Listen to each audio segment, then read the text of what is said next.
Starting a new island might be frustrating or it might be amazing. Whether you look at it like a daunting task or look at it like a fresh start, there might be a few questions you have on how to make the best island for you. If I was starting a new island today, there are a few things I would have done differently. Let's get started. First, I would delay the building upgrades. Starting out in the game, you will have the opportunity to upgrade your buildings like Nook's Cranny and the museum. I personally love how both Nook's Cranny and the museum look at their first stage. A lot of islands did a great job designing their island around the rustic look, and I can't help but to think I would have done the same thing. Also, seeing the museum as a tent lit up at night is so stunning, and seeing Nook's Cranny as a wooden shed is super comforting and very cozy. I can't help but to think how my island would have looked differently. I definitely would have created my island a little bit more rustic, but that's something I would have maybe done differently if I were to restart my island today.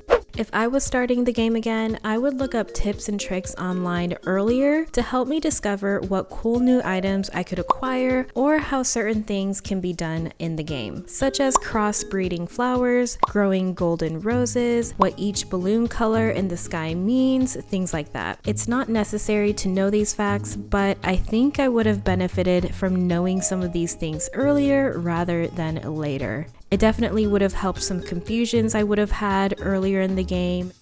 And lastly, I would stop comparing my island to other people's island from the very beginning. Everyone's on their own journey, and as the famous saying says, comparison is the thief of joy. Don't get me wrong, I love doing island tours and I'll still continue doing them, and I love looking at people's beautiful islands, but I always remind myself that everyone's on their own journey and that it's okay if my island is at a different stage than someone else's. Let me know if you guys relate to this.